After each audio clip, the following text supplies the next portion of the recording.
Alright. My,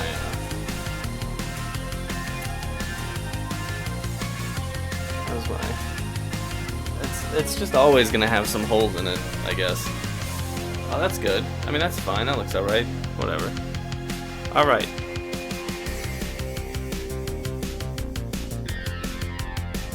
Where doth beest? The go live button. Here we are. Very good. I doubt this will change anything.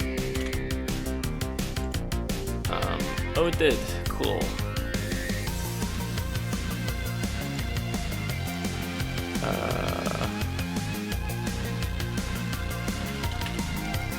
Other.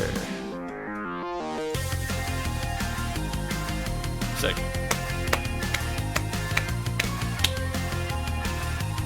Your boy. Oh, let me get the actual starting music on.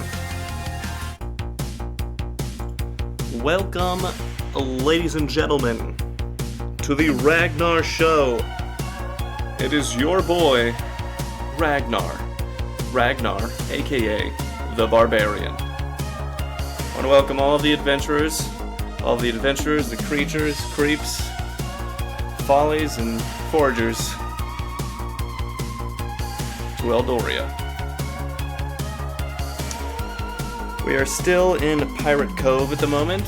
To give you an update on what happened last episode, we married a bandit leader to a monkey woman, and they now own a Banana Republic together. So we solved that issue. I believe this adventure we're going to be going to the Assassin's Guild and trying to smooth things over there.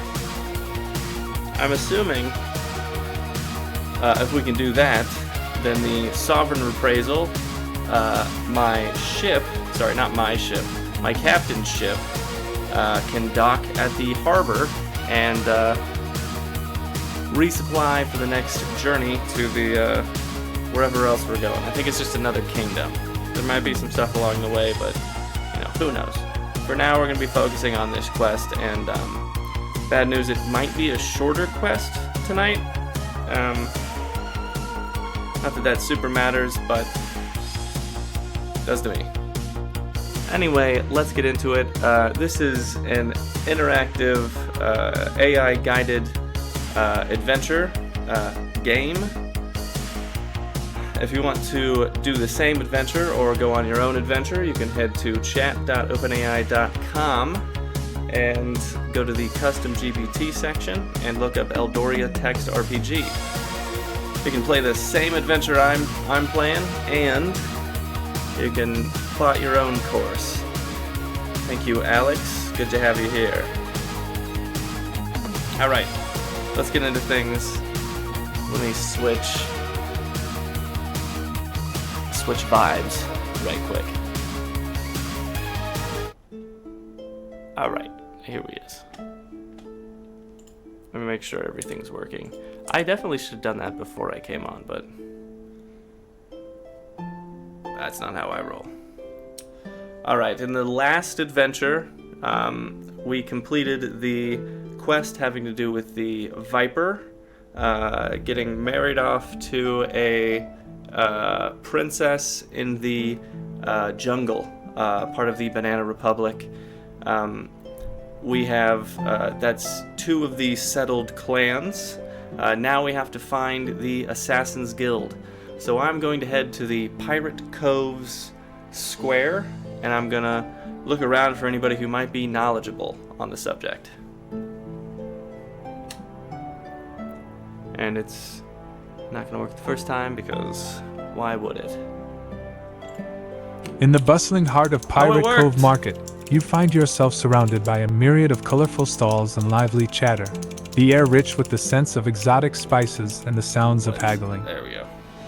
As you weave through the crowd, your eyes catch the sight of several intriguing figures who might possess the knowledge you seek regarding the Assassin's Guild. Sure. One stall, in particular, stands out, manned by a well-traveled merchant whose collection of rare artifacts and scrolls suggests a deep knowledge of Eldoria's secrets. Where are we going? Oh, that's the one. Nearby, Aaron Vale, a shadowy figure known for trading in information, leans against a wall, observing the crowd with keen interest. Okay, obviously, I'm gonna go over to Aaron Vale. I think that's pretty obvious that he would know exactly what I'm looking for. I'll be like, yo, what's up? It's your boy, Ragnar, aka the Barbarian. I'm looking for some information on a guild. Maybe you know if it is the Assassin's Guild. If you could point me in that direction, or at least in the vague direction, I would very much appreciate it. Yeah. I just realized I still don't have a sword, because I bet all of them. Aaron Vale, the mysterious figure known for his deep connections within the underbelly of Pirate Cove, gives you a measured look. His eyes, always calculating, seem to weigh your words and intentions before he speaks. Ragnar, aka the Barbarian, he begins, his voice low and controlled, ensuring that only you can hear his words amidst the market's din.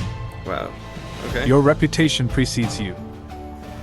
It's not often one openly seeks the Assassin's Guild, especially in a place as teeming with ears as this. He takes a brief moment, scanning the surroundings as if to make sure your conversation remains private. The Assassin's Guild, he continues, operates in the shadows, beyond the reach of the uninitiated. But for someone with your credentials, a nudge in the right direction might not be amiss.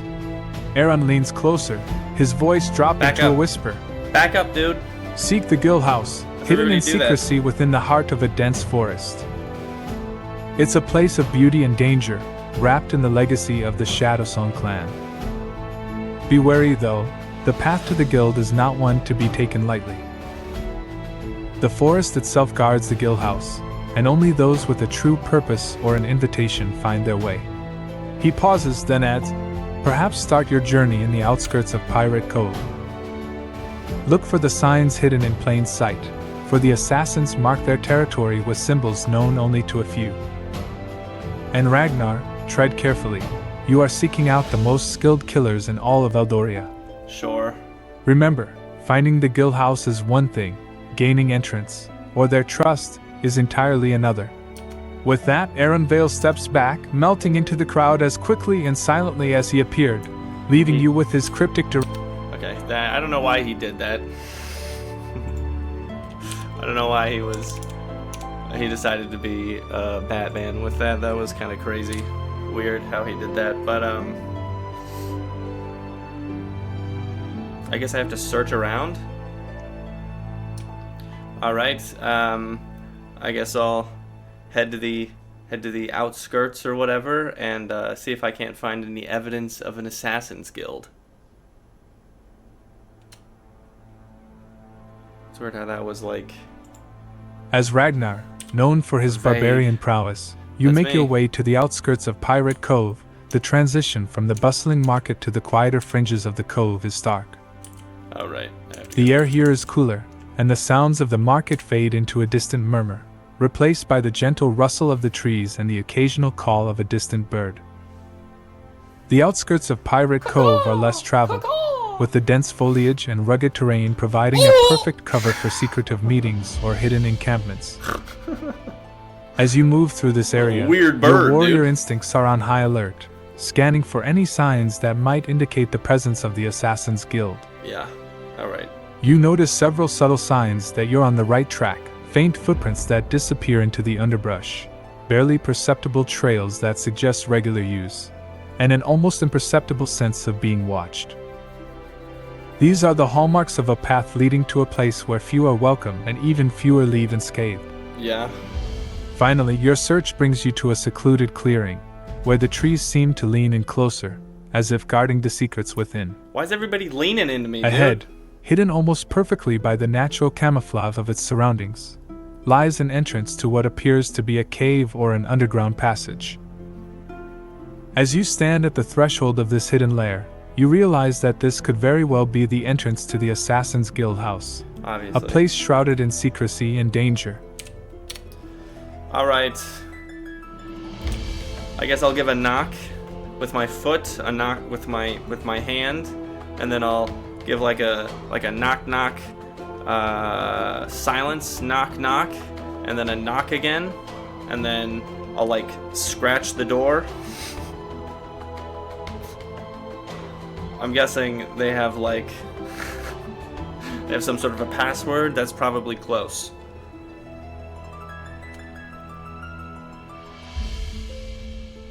Your unique knocking pattern and subsequent scratch at the door seems to catch the attention of those within.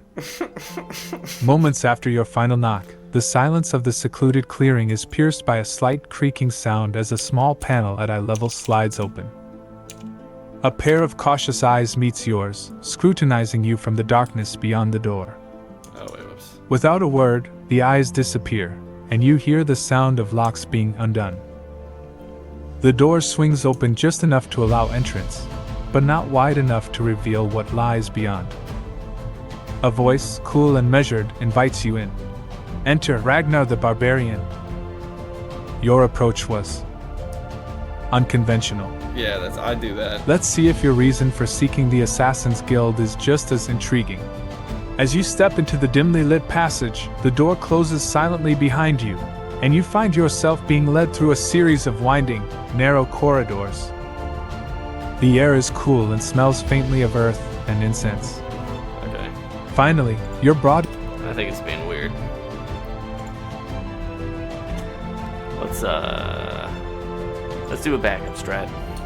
Alright, so I've just been led into the Assassin's Guild. What do I see in the Assassin's Guild in Pirate Cove? And then I'll switch back and hopefully it'll get the idea. Inside the Assassin's Guild house, the atmosphere is one of calculated calm and precision.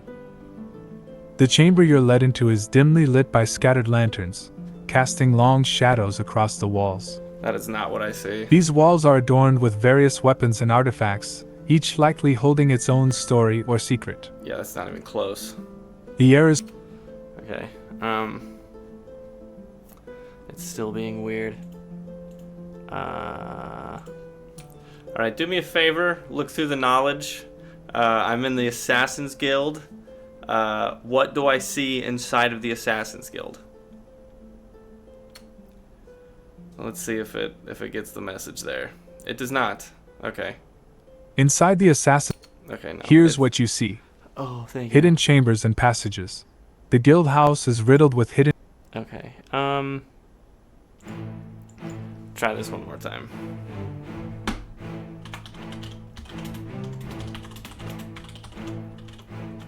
Can't spell, dude. Sick. Alright, let's see if it gets the message. Yes! Yes, you notice an unusual abundance of flowers throughout the Assassin's Guild house, a stark contrast to the deadly reputation of its inhabitants. These are not just decorative, they seem to carry a deeper significance. Okay. The flowers, ranging from vibrant blooms to more subdued hues, are carefully arranged in various corners of the room and along the corridors, their presence infusing the air with a subtle, fragrant aroma. The abundance of flowers might initially seem out of place in such a setting, yet it speaks to the complex relationship between the Assassin's Guild and the Serene Petal Order. Oh, okay. Oh, stop. Chill out. Cancel. Back up. Back at it. Cancel again. Regenerate. Stop. Back up. Alright. I guess I'm here to talk to the Assassin's Guild leader then. Where can I find this dude? I'll ask the guy who let me in.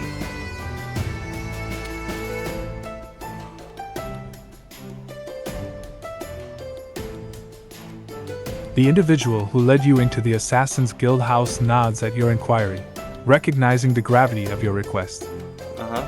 You are already in the presence of the one you seek. Oh, really? They reveal, stepping aside to allow the guild leader to approach you directly. Oh, he was just there? The guild leader, emerging more fully from the shadows, stands before you with an air of quiet authority. Their attire is both elegant and functional, adorned with subtle symbols that likely signify rank and achievements within the guild. The leader's demeanor is calm, Yet you can sense a sharpness in their gaze, indicative of a mind accustomed to strategy and perhaps to the burdens of command. You've come far, Ragnar the Barbarian, and your boldness in seeking us out has not gone unnoticed. The guild leader begins, their voice steady and commanding. Speak your purpose, for time is a currency we spend wisely here. This moment presents you with an opportunity to articulate your... Alright, first things first, brother. There's a lot of flowers in here. I'm not gonna lie to you. Mad weird for an assassin's guild to be really big on the florals. There's a lot of roses. They're like hanging from the ceilings. They look like they're pouring out of the walls just in hangers and stuff. Also, it's really bright in here. It's just I have my own idea of like how assassins guilds usually operate, and it's usually like, at least from what I've read, it's like dark, you know, dark, foreboding, plenty of brick, exposed brick, maybe urban-y, but no, there's not a lot of that going on. What's the deal with that, huh? What's the story?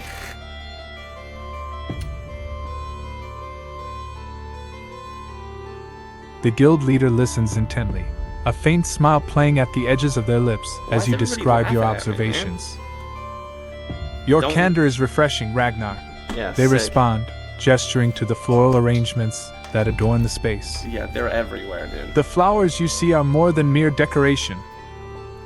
They represent a duel with the Serene Petal Order, a group of pacifists who believe in disarming through beauty and peace. A pacifist group. Their leader, Seraphina Petalgrove, has been persistent in her efforts to sway our hearts and minds away from the shadows. The brightness and the flowers are their doing, a constant reminder of the world outside our own. They believe the scent and sight of flowers can quell the darkest of intents. And while we might operate from the shadows, we've found no harm in allowing a bit of light and beauty into our midst. Okay. It serves as a reminder of what we protect, of the balance we seek to maintain in our own way. Yeah, no, I get that for sure. Just logistically speaking, though, I mean, I usually have some flowers around my house, and it's kind of annoying sometimes to water those bad guys, but they're all over your place. You gotta pay some mad overhead for like all this, huh? It just seems expensive. You know, you don't have a gardener or anything, do you? Do you do the watering? Who usually does that?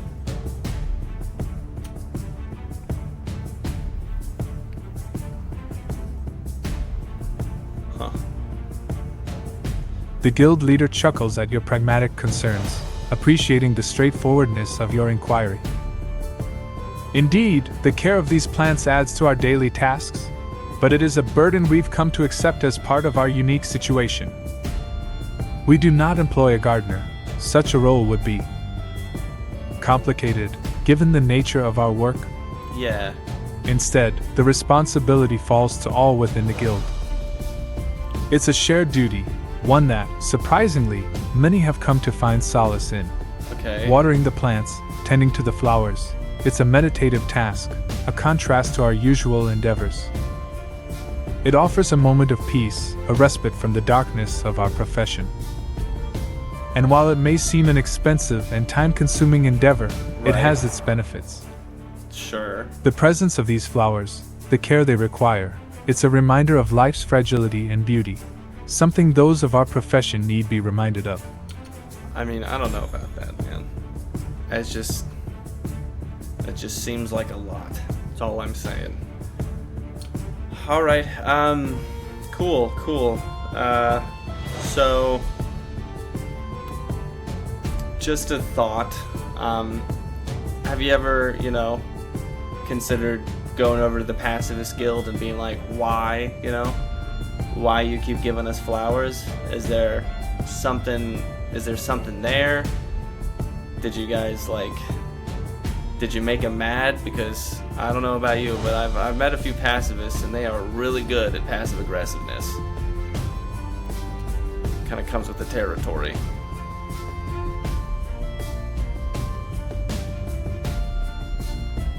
The relationship between the Assassin's Guild and the Serene Petal Order, as you've astutely observed, is complex, and your question taps into the heart of their unusual dynamics. Your insight is not far off.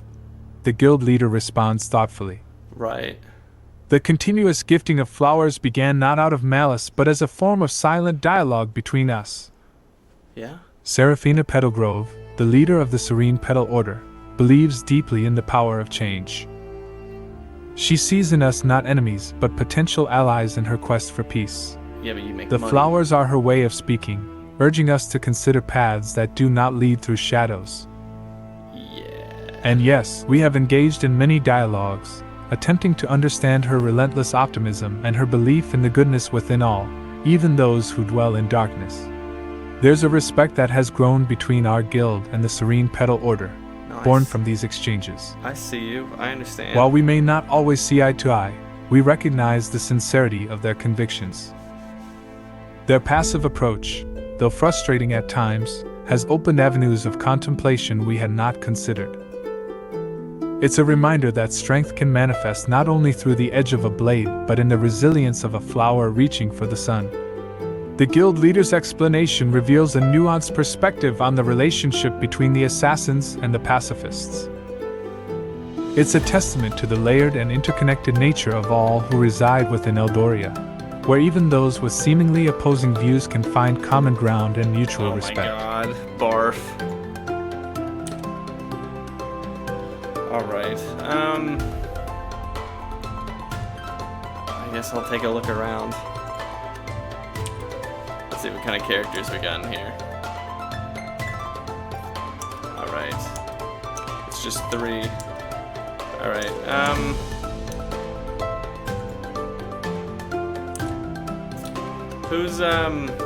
who's the gal? Because you know it's only you in here, and then there's a girl over there. What's her deal? Also, you're mad old. You're mad old. That's a sick. It seems my ability to directly search or access external content, including specific details or creating direct responses based on new or external inputs that haven't been previous. Okay, well, now She's one of our most skilled, and yes, she carries with her a story that intertwines closely with the flowers that fill our halls. Alright, it's breaking. Let's restart, shall we?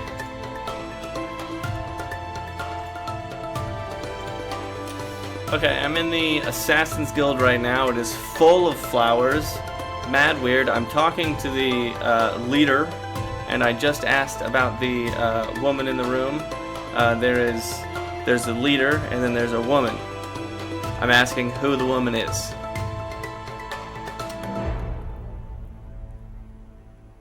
Let's see if it figures out what is happening. There we go. Sort of. I don't know why it's searching and... Oh, there we go. Sick. It is, however, breaking. You. Okay. In this way. And the shadows of the Assassin's Guild house, amidst the unexpected fragrance of countless flowers, the leader, Kayleigh's shadow song, stands with a certain gravity. His eyes briefly shift towards the woman beside him, a mixture of respect and a shared burden evident in his gaze. This is Lyra Shadowsong, Kayleigh's introduces with a nod. A skilled member of our guild and one who carries the Shadowsong name with pride and complexity.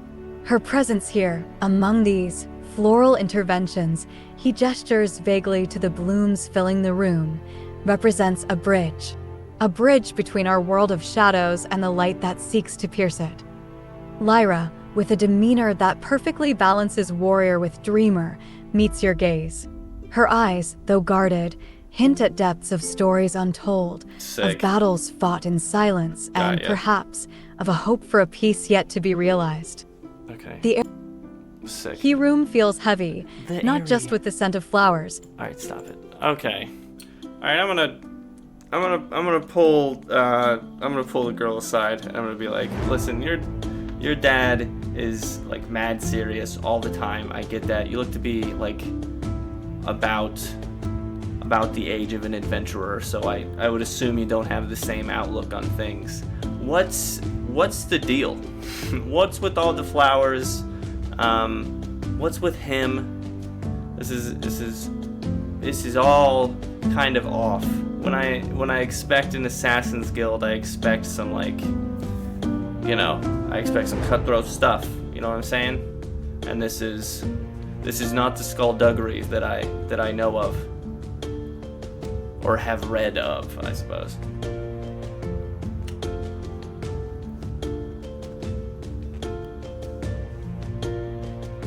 Why is everybody laughing at me, man? Lyra's Shadowsong listens intently, a slight smile softening her otherwise stoic expression as you express your confusion and expectations about the Assassin's Guild. She glances around, ensuring a modicum of privacy before speaking, her voice low yet clear. It's complicated. She begins, her gaze drifting momentarily towards Kaylee's before returning to you. The flowers, they're from the Serene Petal Order. A sort of... Yeah, I got that. Peaceful protest, if you will, against our methods. Oh, I get you. They believe in disarmament through love and peace, quite the opposite of what we stand for. No, I get that. She sighs, a hint of frustration lacing her words. My father, Kaylee's, he's bound by duty and tradition. The Shadowsong name carries weight, expectations. The flowers, they're a constant reminder of the clash between our ideals and the world's changing views. It's a burden, maintaining our legacy while navigating these floral waters. Lyra's gaze sharpens, reflecting a depth of resolve. Don't mistake the flowers for weakness, though. Okay. No, whatever. Okay. So you sighed there, a bit frustrated. It was an odd placement of sighing and whatnot. Is there something going on? Are you involved in this? Do you have some type of relationship with the with the petal groves or whatever they're called, the pacifist?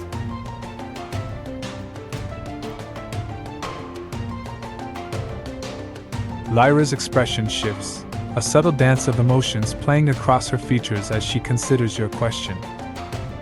After a moment, she nods, a silent acknowledgement of the complexity of her situation. Yes, I do have connections to the Serene Petal Order, more personal than you might expect. She confesses quietly. My interactions with them, especially with Leaf Whisper, have broadened my perspective.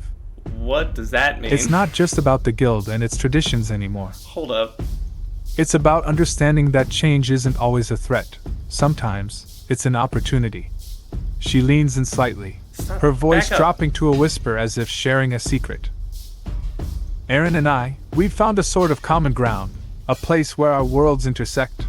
Oh. It's not easy, given my family's legacy and the Order's ideals, but it's real. The flowers, as much as they represent a challenge to our ways, also symbolize a hope for something new, a different path that we could take. Okay, sure, no. Alright. Okay, no, that's cool. Okay, it's kind of like a star-crossed, star-crossed lovers type thing. Romeo and Juliet, that type of stuff. Nah, I get that for sure. No, that's an easy one. So you need me to, go talk to your boy. Is that what you're saying? Because I can do that. I'm good at communicating. Well, I mean, I can be good for communicating between you and this person, but I mean, I haven't had that many complaints, is what I'm saying. Never mind about that.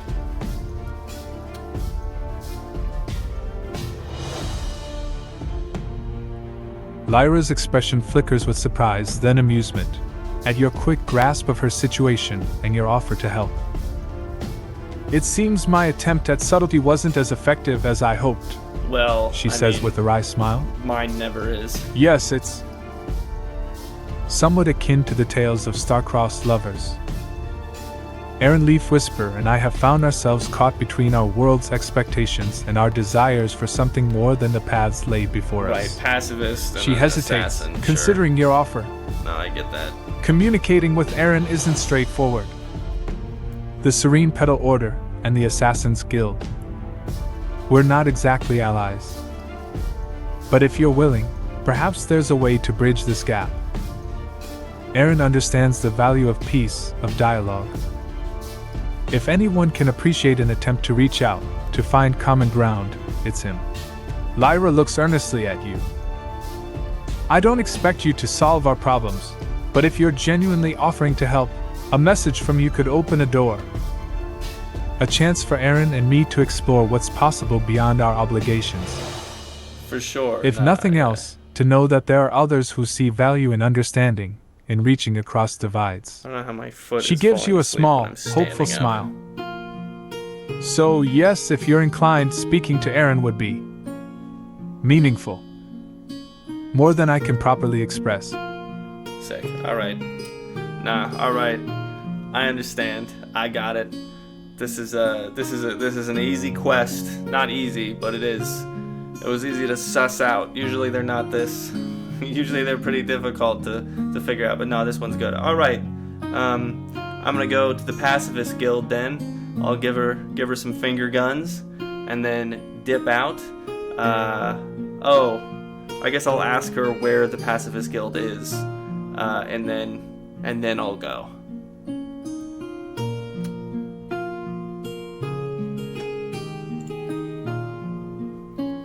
Lyra's eyes light up with a mix of surprise and gratitude as you offer to help, her earlier reserve melting away to reveal a flicker of hope. You'd do that? She asks, momentarily taken aback. Anything you, sweet thing. I mean, yes, if you're willing, it could make a world of difference.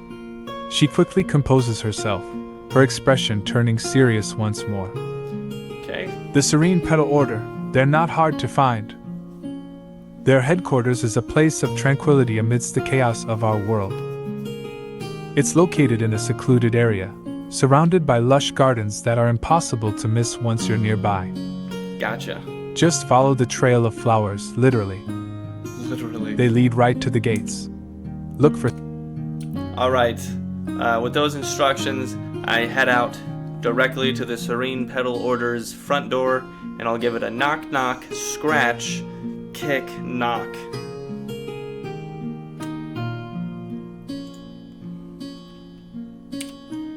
Lyra's reaction to your offer of help is a mix of surprise and gratitude. Before you leave, she offers quick directions to the Serene Petal Order's headquarters. Follow the path leading away from the guild, into the heart of the city. Look for the building embraced by gardens. You cannot miss it. It's a stark contrast to the shadows we dwell in. With a final nod of thanks, you perform the promised finger guns gesture, earning a rare, genuine smile from Lyra, and then set off towards your destination. Upon reaching the Serene Petal Order, a sense of tranquility washes over you, a gentle reprieve from the tension of the guild. So peaceful. The headquarters stands as an oasis of calm, its architecture harmonizing with the lush gardens surrounding it. You execute the unique knock-knock, scratch-kick-knock sequence Lyra described, a code perhaps known to those who bridge the worlds of shadows and light. The door opens quietly, and you're greeted by the serene ambience of the interior, a reflection of the Order's commitment to peace and harmony. Awaiting you is an environment and a mission far removed from the darkness of the Assassin's Guild, yet intricately connected by the threads of conflict, love, and the possibility of reconciliation. Love. Oh, is that it? Sick. Alright, is anybody greeting me? I just walked into this.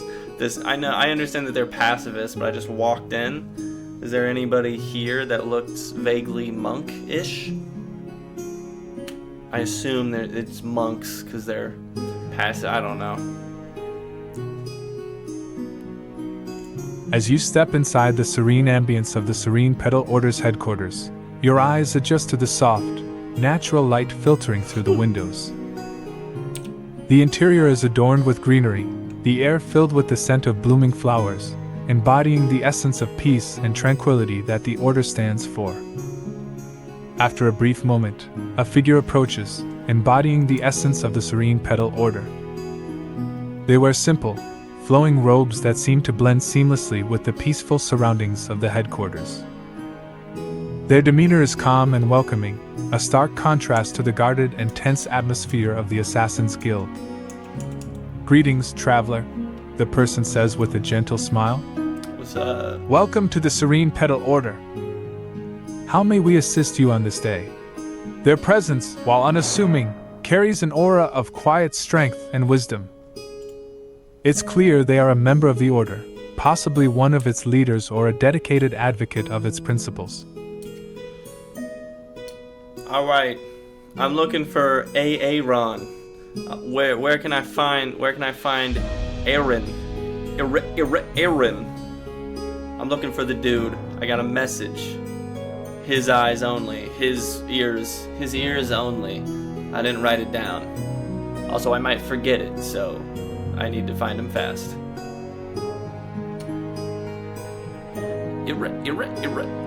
Iran? The robed figure's expression shifts to one of mild amusement at your pronunciation, a light chuckle escaping them. Yeah, whatever. "Ah, you must be seeking Aaron Leaf Whisper. That's your boy. He is indeed here, often found in our gardens, tending to the peace lilies and meditating by the tranquility fountain.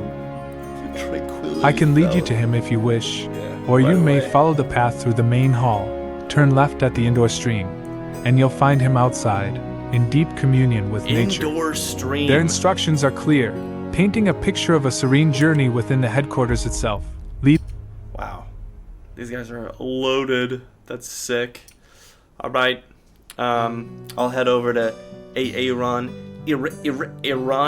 and I'll be like, "What's good? How's it going, buddy? I met your gal. She wants it. And if I'm not being too forward here, I kind of know how these things go. All right, this isn't my first adventure, and it also isn't the first adventure with like uniting love and whatnot. The last one was a little weird, but this one is a little less weird. Although it is morally a little, well, not morally, more like the juxtaposition of it. You know, you get what I'm saying? Iran.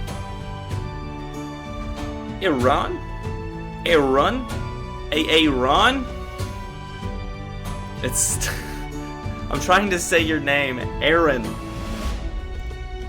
There we go. I said Iran, Aaron.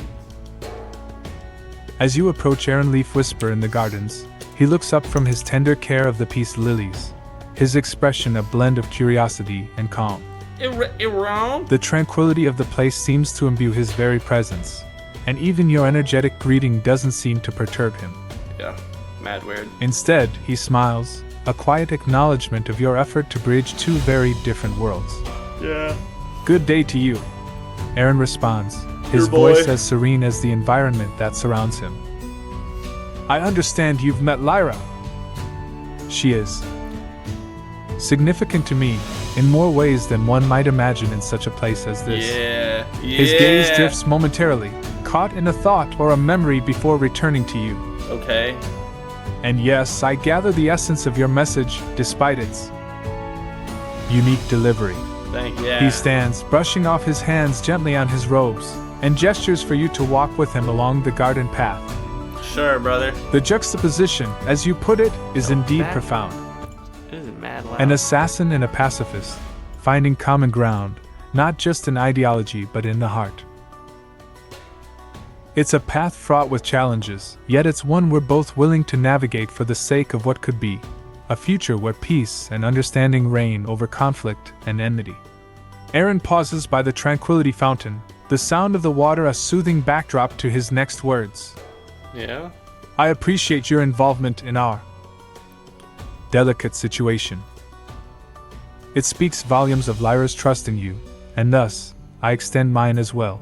Okay, yeah. "How might we proceed in your view? The journey of uniting love, as you've termed it, often requires more than just willing hearts." His inquiry is Okay. No, I got this. No. Okay, I've heard this story at least 12 times. I heard it in high school, middle school.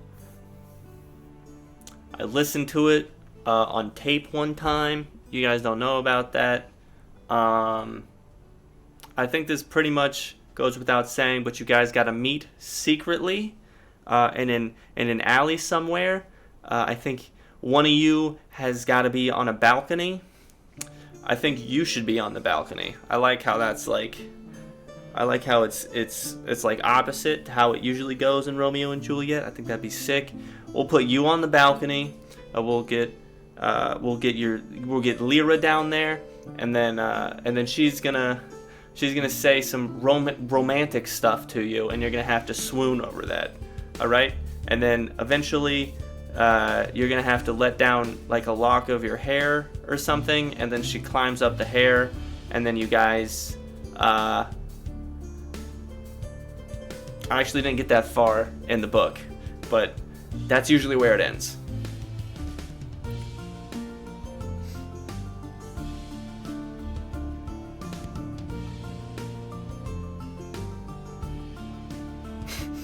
Aaron Leaf Whisper, found amidst the tranquility of the serene Petal Order's gardens, turns towards you with a serene smile that belies the depth of the emotions you're about to stir.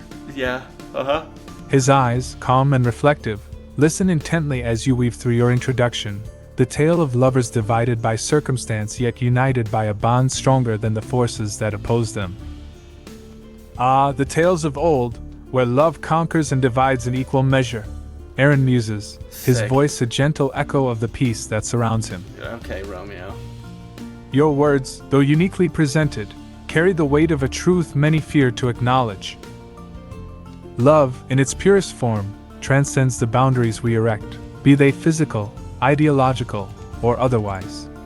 He considers your suggestion with a thoughtful expression, the idea of reversing the iconic roles from the tale of Romeo and Juliet sparking a flicker of amusement in his eyes. A balcony scene, you propose, with roles reversed and a tale rewritten under the stars of Eldoria. That's it, baby. A novel idea, indeed. For sheezy. Lyra, with her spirit unbound and heart fierce, playing the caller in the night. Yeah. And I to await her words, her declaration, from a balcony high. Correct. Aaron's gaze drifts momentarily to the sky, contemplating the possibilities your unconventional plan presents. Yet, the climbing of hair, while poetic in its own right, may be a tale better left to the fables of old. Oh, okay, sure. No, Our reunion, though inspired by the tales of yore, must find its own path, one that honors both our heritages and the realities of our world. He steps closer, the resolve in his stance clear. Back up, dude. I will meet with Lyra, under the veil of night, in a place where our worlds collide yet find harmony. The Common Grounds, a place known to few, where the shadows of the Assassin's Guild and the light of the Serene Petal Order meet. There, we shall write our own story, one not of tragedy but of hope. Aaron's commitment to this clandestine meeting, inspired by your words, signifies the beginning of a new chapter for him and Lyra, one where the stark divisions between their worlds might, even for a moment, blur into insignificance. Alright, 6. Sounds good. We got the place. I'll meet you and her there at like nighttime. I'm gonna go wait till then. I'll probably go like I'll probably take a nap on a park bench. I mean, it's Pirate Cove. I'm just gonna sleep somewhere. And remember, you gotta be in the balcony, all right? And I'll see, and I'll like wave down Lyra when she gets there, and we'll do the introductions and whatnot, and we can do this, all right? It'll be great. You'll love it, okay? It'll be awesome. On my mama.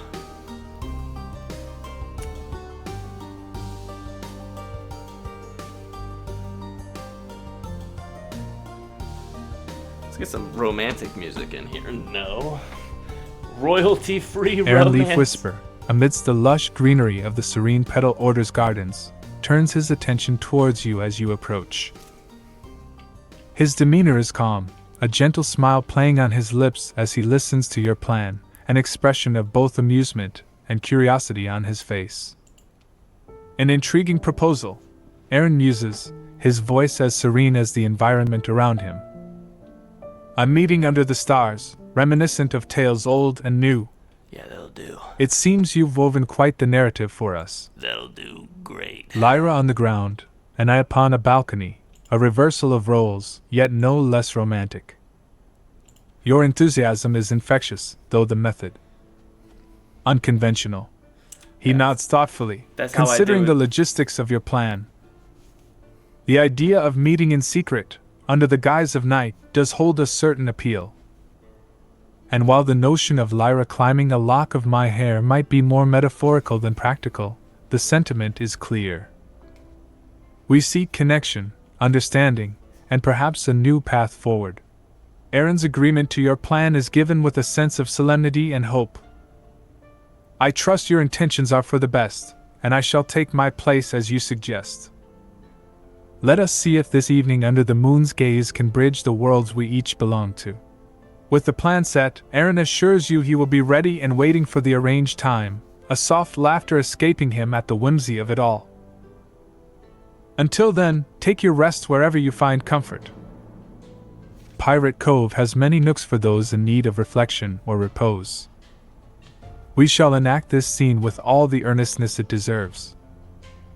On your return, may we find a moment of unity in our divided world. With everything arranged, you take your leave, the promise of the night's rendezvous lingering in the air like the scent of the serene petal order's gardens. The stage is set for a meeting that, while inspired by tales of old, promises a new story to be written. All right. I'm gonna go to the Pirate Cove. I'm gonna go to the square, find a park bench, and just take a nap. And then when I wake up, it being nighttime, I'm gonna go straight to the common ground.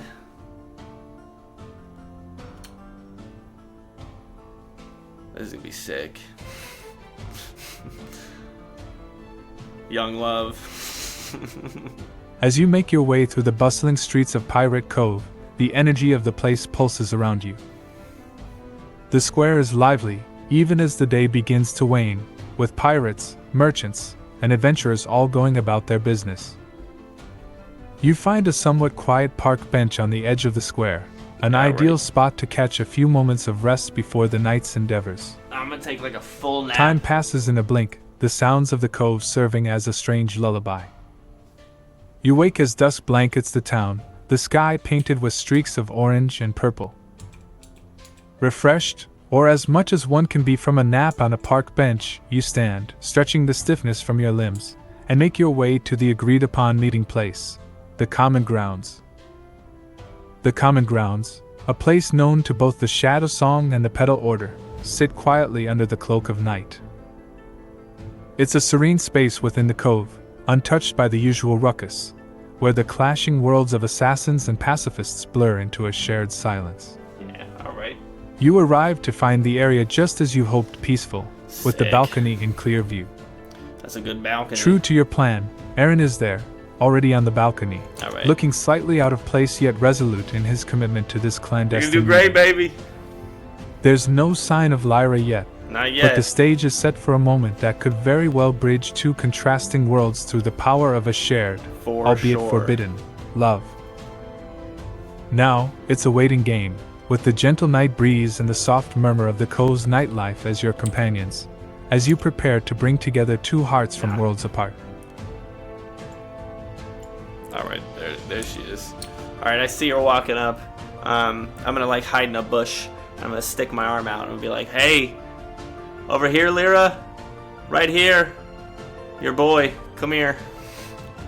We got this. Right in here. Alright? It's gonna be great. That's gonna be awesome. Here's the plan. Here's the plan. Sister. The issue here is that he might not hear you, but we're just gonna project. Well, the thing here is that I can't be heard. I'm gonna be feeding you lines, and you have to like talk to him. He's gonna be mad poetic as well. It's kind of a thing. I have this story in mind. Don't worry about it. It's gonna be like poetic or whatever. You gotta twist what I say into like a poem or whatever, and he's gonna twist something back at you. It's gonna be mad romantic. I think she gets it.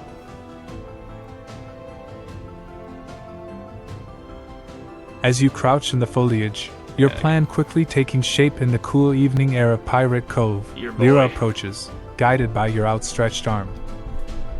Her steps are cautious, yet determined, a reflection of the complex emotions playing across her features. She nods at your instructions, a mixture of nerves and excitement visible in her eyes. "All right," she whispers back, her voice steady despite the flutter of anticipation. "I trust you. Let's make this a night to remember."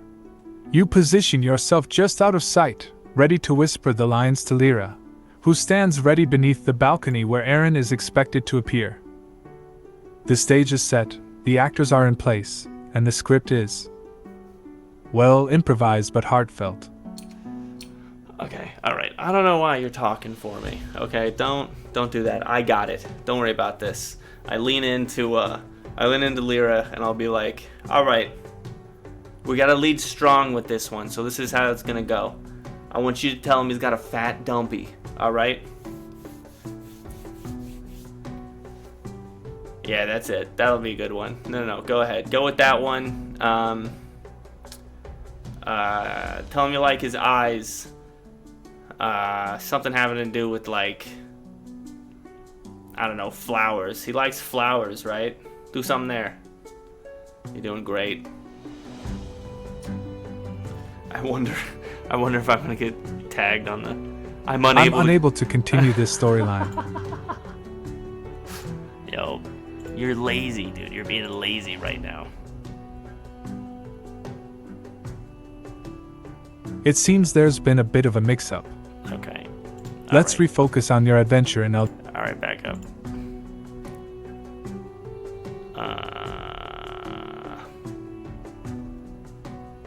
He's got a fat dumpy. Alright. There we go. Let's do that one. You don't like that, I guess.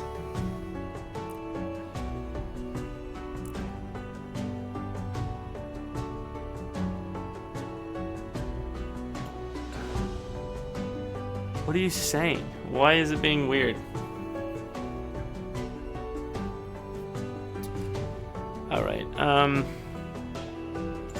we're gonna have to, we're gonna spin it up again, shall we? Alright, so, night has fallen. We are on the common grounds. I'm here with, Lyra and Aaron. And the stage has been set. Aaron is on the balcony, and Lyra is right next to me. I'm feeding her lines, and we're trying to have kind of a poetic Romeo and Juliet situation going on. I lean into Lyra and I say, tell him you like his pants. Okay, I don't know why I did that. There we go. Lyra, standing beneath the moonlit balcony with the vibrant gardens of the common grounds surrounding her, pauses for a moment, considering the unconventional advice. Yeah, get it. She then looks up at Aaron, her expression a blend of nervousness and determination, illuminated by the soft glow of the moonlight. "Good Aaron, your presence here tonight," she begins, her voice steady and clear, "is like a beacon in the dark, guiding me through the night." Oh, I forgot the... And as we stand, divided by mere distance yet connected by the bond we share, I must confess, it's not just your spirit that has captured my heart, but the sight of you, in your attire, strikes a chord within me. Your pants, a testament to your unique essence, have caught my eye, symbolizing the man whose courage and convictions outshine even the most splendid attire. That's exactly what Aaron, taken aback by the unexpected compliment, can't help but smile, the tension of the moment easing into a shared amusement between them. Yeah. His response carries down from the balcony. "Lyra, your words, as unexpected as they are charming, remind me that it's not just the battles we fight or the ideals we uphold, but the joy and the laughter we share that truly binds us. Your spirit, your bravery, and yes, even your delightful observations, have ensnared me wholly." Their exchange, lighthearted yet profound, bridges the gap between them, weaving a moment of connection that transcends the complexities of their situation. Sick. The night, filled with the whispers of the garden and the soft murmurs of the night, becomes a witness to their blossoming bond. All right, Lyra, you got it. Hook, line, and sinker. You're doing great. You're doing great. Tell him he's got a normal-sized forehead. Dudes are really insecure about this. This will go over well. Yeah, that's probably gonna be it. And don't try to be a little bit more poetic with it. You know, try to make it a little bit more Romeo and Juliet. You know.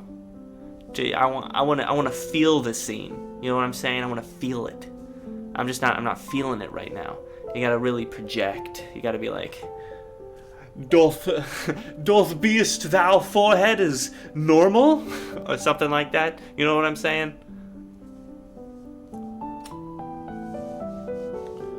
This is love. This is love right here.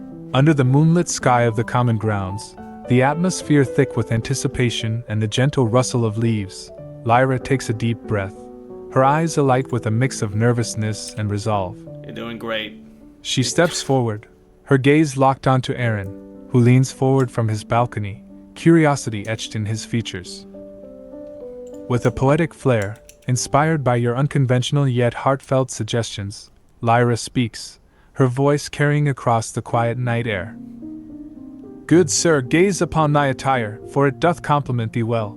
Yeah, there you go. Yeah, thy pants, like the evening's embrace, fit thee splendidly, a testament to thy grace. There you go, baby. Aaron, initially taken aback by the unexpected compliment, chuckles softly, the tension easing from his shoulders as a smile finds its way to his lips. Yeah, you're getting them. Encouraged, Lyra continues, her confidence growing. Yes. And prithee, let not worry cloud thy noble brow, for thy forehead, in its stature, is as the horizon, vast, yet perfectly aligned with the heavens. It's the horizon. It is but a crown's resting place, neither more nor less than it ought to be. No, that's The air sick. between them seems to thrum with a new energy, a blend of amusement and genuine connection. Oh my god. Baby, that was bars. Those are bars, for sure. That's awesome. Okay, no, you're killing it out there. For sure. Alright, this is a done deal. He's whipped, for sure. Okay, but we're gonna have to round this out. Let me think.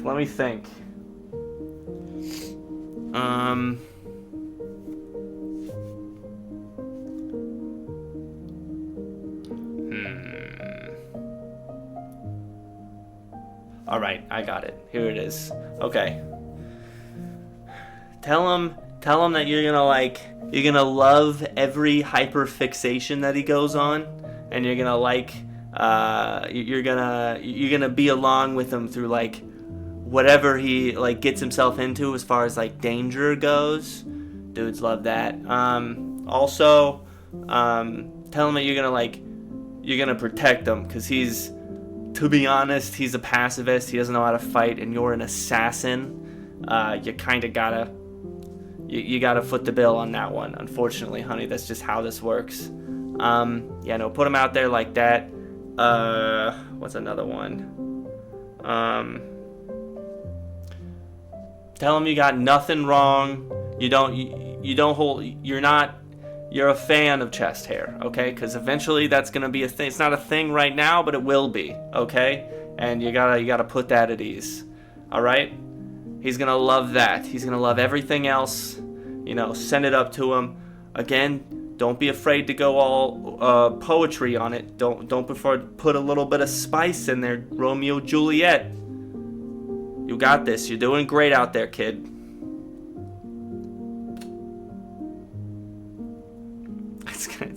It's not gonna like that, I assume. Lyra, inspired by your unique guidance, clears her throat, her posture straightening as she addresses Aaron, who awaits on the balcony, his expression one of anticipation mixed with curiosity. She weaves your advice into a poetic declaration, her voice carrying the weight of her emotions and the odd specificity of your suggestions. Good sir, in the tapestry of night, under the gaze of the moon's soft light, I proclaim my admiration for thee, thine attire, as fine as the sea. Yeah. Thy forehead, in proportion true, inspires sonnets anew. for She sure. pauses, gathering her thoughts, Good her stuff. eyes locked with Aaron's, who seems both bemused and touched by her words. And in the whirlwind of life's fixation, I vowed to join thee in every fascination. Through peril and ventures untold, my support, as firm as the earth's hold. Fear not the morrow's fray, for by thy side I shall stay. Lyra's voice softens, her sincerity shining through. And know, my heart's candid cheer embraces all, from near to far and near. Yes, even the future's unbidden guest, a bounty of chest hair, we jest. There you go. Visibly moved and somewhat amused, responds with equal fervor, his words a blend of heartfelt sincerity and a touch of humor. Lyra, thy words, like a beacon bright, dispel the shadows of the night. Thy Sick. promises, so sweet and fair, assure me of a love rare. Together, we shall face life's tides, with trust and love as our guides. The two share a moment of connection, their exchange a unique blend of romantic fervor and the quirky guidance you've provided. It's clear that your coaching has not only bridged their worlds, but also added a layer of shared laughter and deeper understanding to their burgeoning relationship. Sick. All right, good stuff, everybody. That was by the book, definitely. Okay, well, now all that's left is for you to kiss the bride, as they say. Now, the original plan was that he was going to let his hair down and you were going to crawl up the hair, but he doesn't have that. He's a monk. He likes to keep it short. But I recognize that you are an assassin skilled in acrobatics. So just do some flips up there, and we'll call it a night. Good job, team. I think that pretty much unites the assassins and the pacifists. All right, it's been a good adventure. I like this. I like that. That was fun. You two, you're a great couple. All right. I don't sense that there's gonna be any issues. I don't think there's going to be any issues or, fights in the future having to do with, morality and whatnot. Don't worry about it. Get up there. Get up there, kiddo. You earned this one.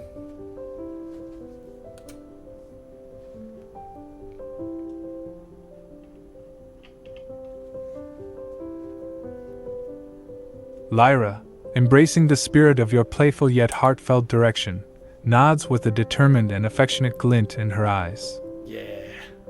Understanding the symbolic significance of this moment, not just for their love but as a beacon of hope for a union between the assassins and the Serene Petal Order, she prepares herself for an acrobatic ascent that would seal their promises under the watchful stars.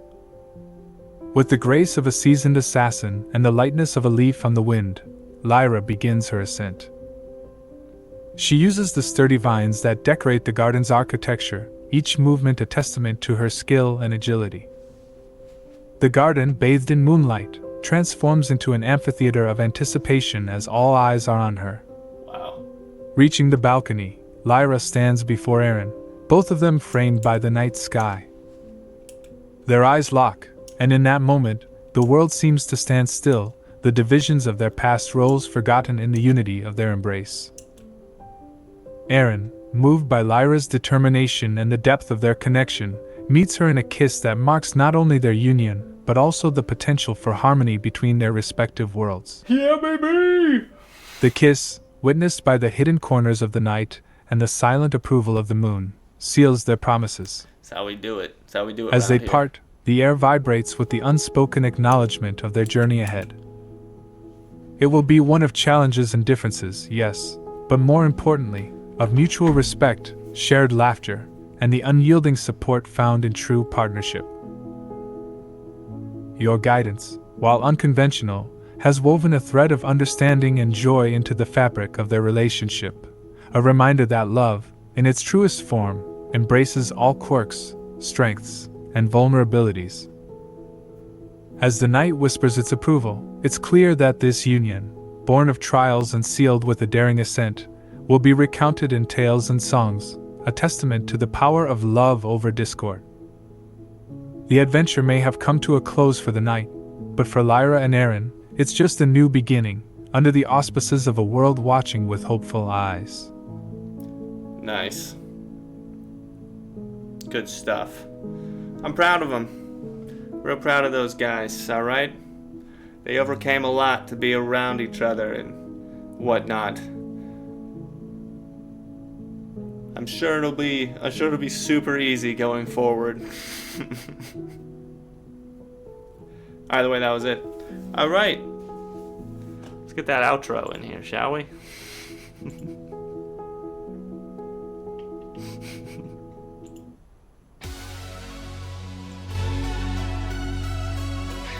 Alright. Ladies, adventurers, creatures, brigands, and bands of ne'er-do-wells. Thank you so much for coming along on this adventure. It has been an eventful one. We saw the uniting of two star-crossed lovers, and I'm sure that'll put an end to the Assassin's Guild's weird situation and the pacifists' weird passive-aggressive mission that they've been on. Mad fun. I know I had fun.